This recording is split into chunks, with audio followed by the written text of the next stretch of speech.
गुजरात के एक छोटे से गांव में, जहां रात के समय सिर्फ चांद की रोशनी ही दिखाई देती थी, एक ऐसी कहानी छुपी हुई थी जो आज भी लोगों की रूह कंपा देती है।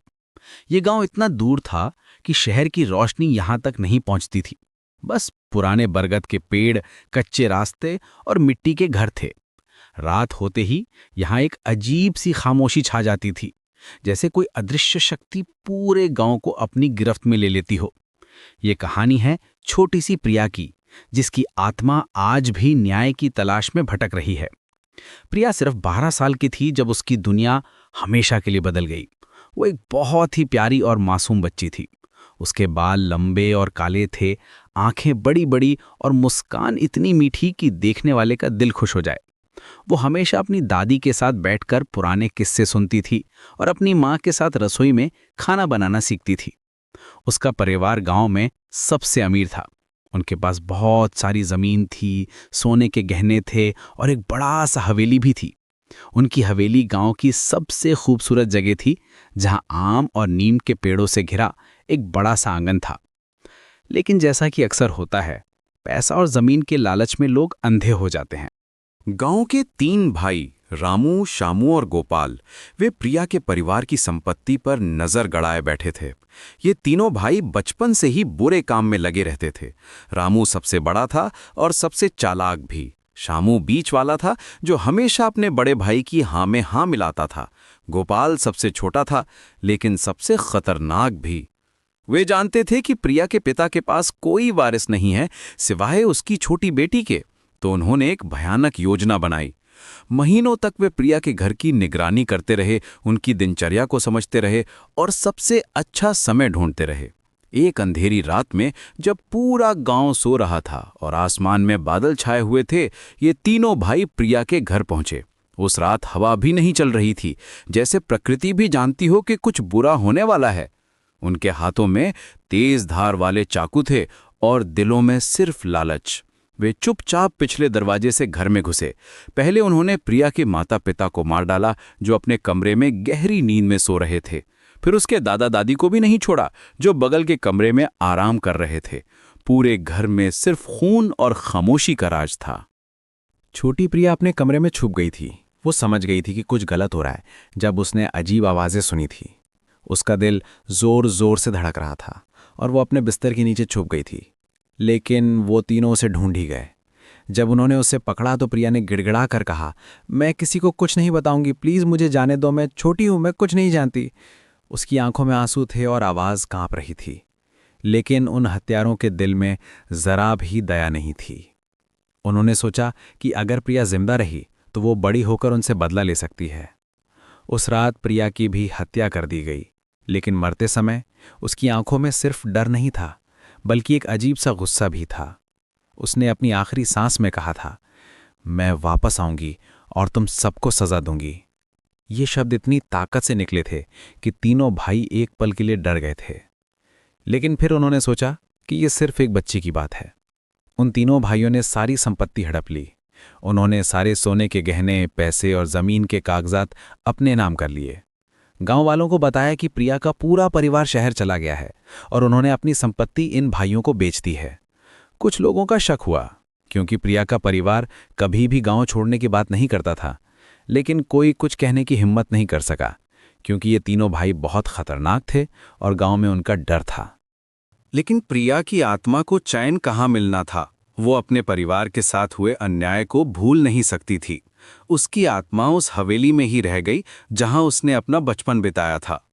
धीरे धीरे अजीब चीजें होने लगी। शुरू में तो ये घटनाएं इतनी छोटी थीं कि लोग इन्हें नजरअंदाज कर देते थे। पहले तो सिर्फ छोटी मोटी बातें थीं। रामू के घर में रात को अजीब आवाजें आने लगी, जैसे कोई छोटी बच्ची रो रही हो। कभी कभी लगता था जैसे कोई दरवाजा खटखटा रहा हो, लेकिन जब वो देखने जाता तो कोई नहीं होता। श्यामू को लगता था कि कोई उसका पीछा कर रहा है। जब भी वो अकेला होता तो उसे लगता कि कोई उसे देख रहा है, लेकिन जब वो मुड़कर देखता तो कोई नहीं होता। गोपाल के सपनों में एक छोटी लड़की आती थी जो उससे कहती थी, तुमने मेरे मम्मी पापा को क्यों मारा, हमारा क्या कसूर था। वो रात रात भर जागता रहता और डर जाता था। शुरू में तो वे इन सब बातों को अपना वहम समझते रहे। रामू कहता था, अरे ये सब दिमाग का खेल है, हमने जो किया है उसका गिल्ट है बस। शामू भी हाँ में हाँ मिलाता था। गोपाल थोड़ा परेशान रहता था, लेकिन वो भी अपने भाइयों की बात मान लेता था। लेकिन जैसे जैसे दिन बीतते गए, ये घटनाएं और भी डरावनी होती गईं। अब ये सिर्फ सपने या वहम नहीं थे, बल्कि सच्चाई बनती जा रही थी। एक रात रामू अपने बिस्तर पर सो रहा था, जब अचानक उसे लगा कि कोई उसकी छाती पर बैठा है।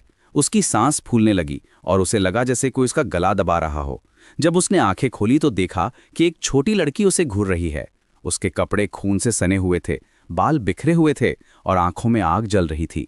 उसका चेहरा बिल्कुल सफेद था, जैसे उसमें जान ही न हो। तुमने मुझे क्यों मारा? वो चीखी। उसकी आवाज इतनी डरावनी थी कि रामू के रोंगटे खड़े हो गए। रामू इतना डर गया कि वो बेहोश हो गया। जब वो होश में आया तो पूरा कमरा ठंडा था और हवा में एक अजीब सी बदबू थी। अगली सुबह जब वो उठा तो उसकी छाती पर छोटे हाथों के निशान थे। ये निशान इतने गहरे थे जैसे किसी ने नाखूनों से खरोचा हो। रामू ने अपनी पत्नी को दिखाया, लेकिन वो भी डर गई। उसकी पत्नी ने कहा, तुमने कुछ गलत तो नहीं किया है ना? लेकिन रामू ने झूठ बोला और कहा कि उसे कुछ नहीं पता। शामू के साथ भी कुछ ऐसा ही हुआ। वो अपने खेत में काम कर रहा था, जब अचानक उसे लगा कि कोई इसका नाम पुकार रहा है। आवाज बहुत मीठी थी, जैसे कोई छोटी बच्ची खेल खेल में बुला रही हो। शामू काका आवाज आ रही थी। जब उसने मुड़कर देखा तो प्रिया खड़ी थी, लेकिन उसका चेहरा बिल्कुल सफेद था और आंखें बिल्कुल काली। वो वैसे कपड़े पहने हुए थी जो उसके मौत के दिन पहने हुए थे। तुमने मेरे दादाजी को क्यों मारा? उसने पूछा। वो तो बहुत बूढ़े थे, उन्होंने तुम्हारा क्या बिगाड़ा था? शामू इतना डर गया कि वो भागने लगा, लेकिन जहां भी जाता प्रिया वहीं दिखाई देती। पेड़ के पीछे, खेत के बीच में, यहां तक कि उसके घर के सामने भी। गोपाल की हालत सबसे बुरी थी। उसे हर रात सपने में प्रिया का पूरा परिवार दिखाई देता था। वे सब उससे पूछते थे, हमारा क्या कसूर था? हमने तुम्हारा क्या बिगाड़ा था? हमने तो कभी किसी का बुरा नहीं चाहा था। प्रिया के पिता कहते थे, गोपाल, मैंने तो तुम्हें बचपन में कितनी बार खाना खिलाया था। तुम्हारी माँ बीमार थी तो मैंने दवा के पैसे भी दिए थे। प्रिया की दादी कहती थी, बेटा, मैंने तो तुम्हें अपने पोते की तरह प्यार किया था, फिर तुमने ऐसा क्यों किया? गोपाल की नींद उड़ गई थी और वो दिन रात परेशान रहने लगा।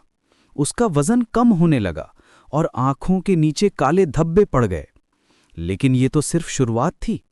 प्रिया का गुस्सा बढ़ता ही जा रहा था। वो सिर्फ डराना नहीं चाहती थी, बल्कि असली सजा देना चाहती थी। एक दिन रामू अपनी नई गाय को दूध दे रहा था। ये गाय बहुत शांत और सीधी थी, कभी किसी को परेशान नहीं करती थी। लेकिन अचानक गाय पागल हो गई और उसे सींग मार दिया। गाय की आंखें लाल हो गई थीं और वो ऐसे चिल्ला रही थी जैसे उसमें कोई और आत्मा घुस गई हो। रामू को इतनी जोर से सींग लगा कि वो दूर जाकर गिरा। डॉक्टर ने कहा कि ये बहुत अजीब बात है, क्योंकि वो गाय बहुत शांत थी और कभी किसी पर हमला नहीं करती थी। रामू के पेट में गहरा घाव हो गया और वो महीनों तक बिस्तर पर पड़ा रहा। दर्द इतना था कि वो रात रात भर कराहता रहता था। शामू के साथ भी अजीब हादसे होने लगे। एक दिन वो अपनी छत की मरम्मत कर रहा था। सीढ़ी बिल्कुल मजबूत थी और उसने कई बार इस्तेमाल की थी, लेकिन अचानक सीढ़ी टूट गई और वो नीचे गिर गया। गिरते समय उसे लगा जैसे किसी ने उसे धक्का दिया हो। उसका हाथ टूट गया और सिर में भी चोट आई। सबसे अजीब बात यह थी कि वो सीढ़ी बिल्कुल नई थी और कलटक बिल्कुल ठीक थी। जब लोगों ने सीढ़ी को देखा तो पाया कि वो ऐसे टूटी थी जैसे किसी ने जानबूझकर तोड़ा हो। गोपाल की हालत और भी बुरी हो गई।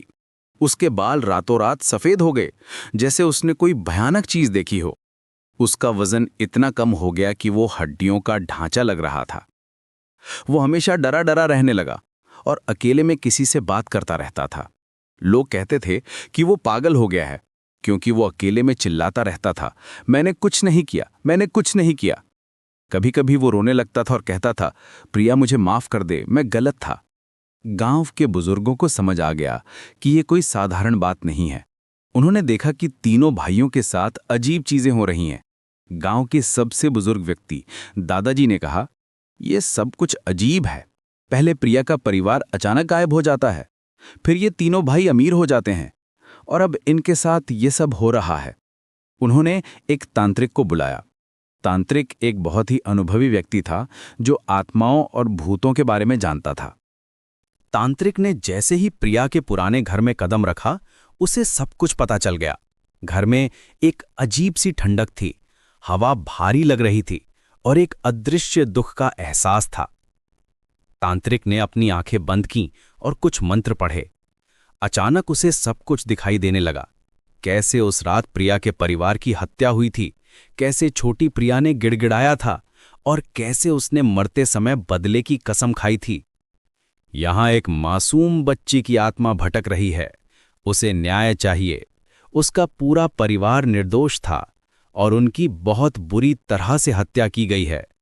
जब तक उसके हत्यारों को सजा नहीं मिलेगी, तब तक उसकी आत्मा को शांति नहीं मिलेगी। ये आत्मा बहुत शक्तिशाली है, क्योंकि इसके साथ बहुत बड़ा अन्याय हुआ है। लेकिन उन तीनों भाइयों ने तांत्रिक की बात नहीं मानी। रामू ने कहा, यह सब बकवास है, कोई भूत वूत नहीं होता। शामू भी अपने भाई का साथ दिया। गोपाल थोड़ा डर रहा था, लेकिन उसने भी अपने भाइयों की बात मानी। वे अभी भी अपने किए को छुपाने की कोशिश कर रहे थे और सोच रहे थे कि ये सब कुछ दिन में ठीक हो जाएगा। तब प्रिया ने अपना असली रूप दिखाया। अब वो सिर्फ डराना नहीं चाहती थी, बल्कि वो चाहती थी कि उसके हत्यारों को वैसी ही पीड़ा हो जैसी उसके परिवार को हुई थी। एक रात जब पूरा गांव सो रहा था और आसमान में तूफान के बादल छाए हुए थे, प्रिया रामू के घर गई। इस बार वो सिर्फ डराने नहीं आई थी, उसने रामू को जगाया। रामू की आंखें खुली तो देखा कि प्रिया उसके बिस्तर के पास खड़ी है, लेकिन अब उसका रूप बिल्कुल अलग था।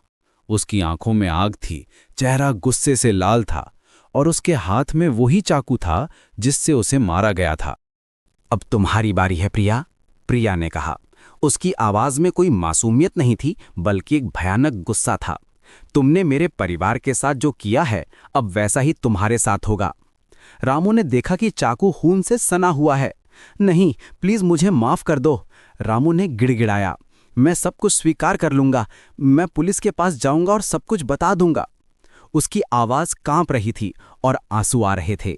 अब बहुत देर हो गई है प्रिया, प्रिया ने कहा। उसकी आवाज में कोई दया नहीं थी। तुमने मुझसे भी यही कहा था ना कि अब बहुत देर हो गई है। तुमने मेरी गिड़गिड़ाहट नहीं सुनी थी, अब मैं तुम्हारी नहीं सुनूंगी। अगली सुबह रामू मरा हुआ मिला। उसके चेहरे पर इतना डर था कि देखने वाले भी डर जाते थे।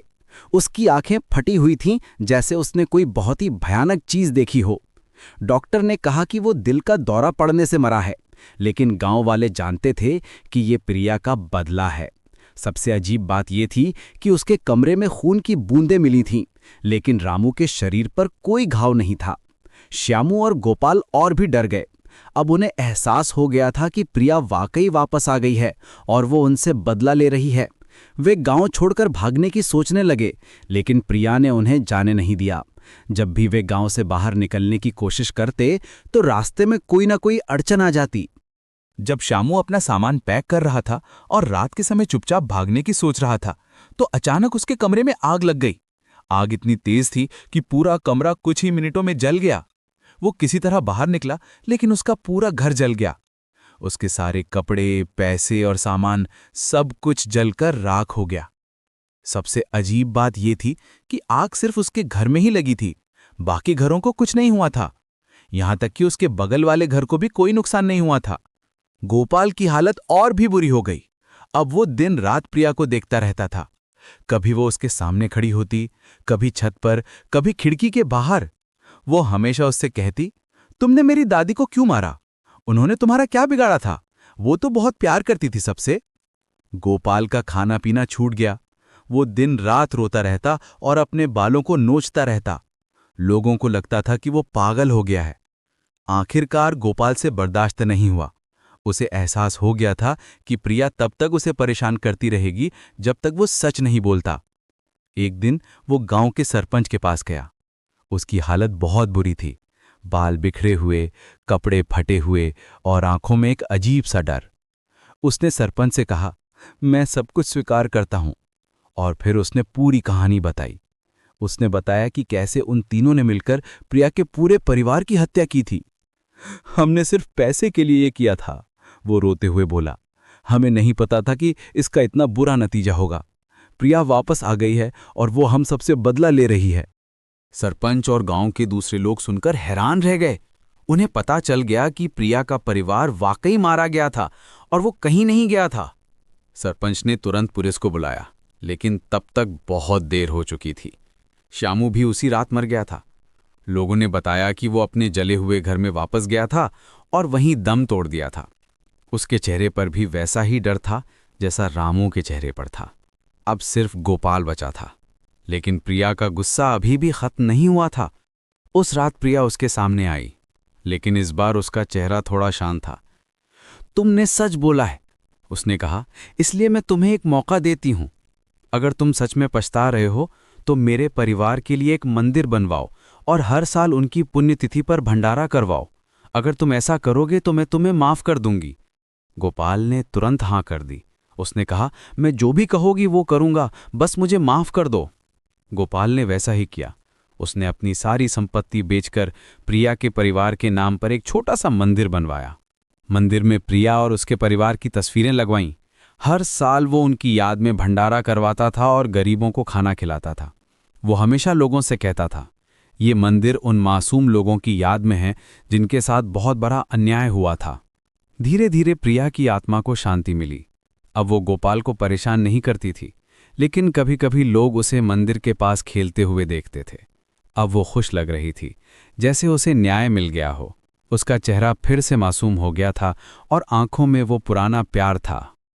गोपाल बाकी जिंदगी उसी मंदिर की देखभाल करता रहा। वो हमेशा कहता था, पाप का फल मिलना ही है, चाहे आज मिले या कल। लेकिन अगर आप सच्चे दिल से माफ़ी मांगे और अपनी गलती सुधारने की कोशिश करें तो भगवान माफ़ कर देते हैं। आज भी उस गांव में वो मंदिर है। मंदिर छोटा है लेकिन बहुत सुंदर है। वहाँ प्रिया और उसके परिवार की तस्वीरें लगी हुई हैं। लोग कहते हैं कि अगर कोई वहाँ सच्चे दिल से प्रार्थना करे तो प्रिया उसकी मदद करती है, लेकिन अगर कोई बुरे इरादे से आए तो वो उसे सबक सिखा देती है। मंदिर के पास एक बोर्ड भी लगा है जिस पर लिखा है, सत्य और न्याय की जीत हमेशा होती है। ये कहानी हमें सिखाती है कि न्याय देर से आ सकता है, लेकिन आता ज़रूर है। प्रिया की आत्मा को तब तक चैन नहीं मिला जब तक उसके हत्यारों को सज़ा नहीं मिली, लेकिन जब गोपाल ने सच्चे दिल से अपनी गलती मानी और सुधार की कोशिश की तो उसे माफ़ी मिल गई। कुछ लोग कहते हैं कि ये सिर्फ एक कहानी है, लेकिन उस गांव के लोग जानते हैं कि ये सच है। वे आज भी उस मंदिर में जाकर प्रिया और उसके परिवार को याद करते हैं। हर साल उस दिन जब प्रिया की हत्या हुई थी, पूरा गांव उस मंदिर में इकट्ठा होता है और प्रार्थना करता है। इस कहानी का सबसे डरावना हिस्सा ये है कि प्रिया सिर्फ 12 साल की थी जब उसकी हत्या हुई थी। एक मासूम बच्ची को इतना गुस्सा आया कि उसकी आत्मा ने अपने हत्यारों से बदला लिया। लेकिन साथ ही ये कहानी ये भी बताती है कि प्रिया में दया भी थी। जब गोपाल ने सच्चे दिल से माफ़ी मांगी तो उसने उसे माफ़ कर दिया। ये कहानी हमें ये भी सिखाती है कि लालच इंसान को कहाँ तक गिरा सकता है। उन तीनों भाइयों ने सिर्फ पैसे के लिए 5 मासूम लोगों की जान ले ली थी। उन्होंने नहीं सोचा था कि एक छोटी बच्ची और उसके बुजुर्ग दादा दादी का क्या कसूर है। लेकिन सबसे अहम बात यह है कि सच्चा पछतावा और न्याय की भावना कितनी ताकतवर होती है। गोपाल को इसलिए माफ़ किया गया क्योंकि उसने सच स्वीकार किया था और अपनी गलती का एहसास था। उसने बाकी जिंदगी उस गलती को सुधारने में बिताई। आज भी जब कोई उस गांव से गुजरता है तो वो उस मंदिर को ज़रूर देखता है। मंदिर के आसपास हमेशा फूल खिले रहते हैं, जैसे कोई उनकी देखभाल कर रहा हो। लोग कहते हैं कि ये प्रिया का आशीर्वाद है। कहते हैं कि शाम के समय जब सूरज डूबता है तो कभी कभी लोगों को एक छोटी लड़की की आवाज़ सुनाई देती है। वो हंस रही होती है जैसे वो खुश हो। ये आवाज़ सुनकर लोगों को डर नहीं लगता, बल्कि एक अजीब सा सुकून मिलता है। लगता है जैसे प्रिया अब शांति में है। प्रिया की कहानी आज भी उस गांव में माँ बाप अपने बच्चों को सुनाते हैं। वे कहते हैं, हमेशा सच बोलो और किसी के साथ अन्याय मत करो, क्योंकि न्याय देर से आता है लेकिन आता ज़रूर है। बच्चे इस कहानी को सुनकर डरते भी हैं और सीखते भी हैं। ये कहानी सिर्फ एक भूत की कहानी नहीं है, ये न्याय, सच्चाई और पछतावे की कहानी है। ये बताती है कि कैसे एक मासूम बच्ची की आत्मा ने अपने परिवार के लिए न्याय पाया। ये दिखाती है कि बुराई कितनी भी ताकतवर हो, अंत में अच्छाई की ही जीत होती है। आज भी अगर आप उस गांव जाएं तो लोग आपको प्रिया की पूरी कहानी सुनाएंगे। वे कहेंगे कि ये सिर्फ कहानी नहीं है, बल्कि सच्चाई है जो उन्होंने अपनी आंखों से देखी है। वे आपको वो मंदिर भी दिखाएंगे और बताएंगे कि कैसे प्रिया की आत्मा को शांति मिली। तो अगली बार जब आप किसी के साथ अन्याय करने की सोचें तो प्रिया की कहानी याद रखिएगा। याद रखिएगा कि न्याय की आंख कभी नहीं झपकती और सच्चाई हमेशा सामने आती है। चाहे कितना भी समय लग जाए, लेकिन हर गलत काम की सज़ा मिलती है और हर सच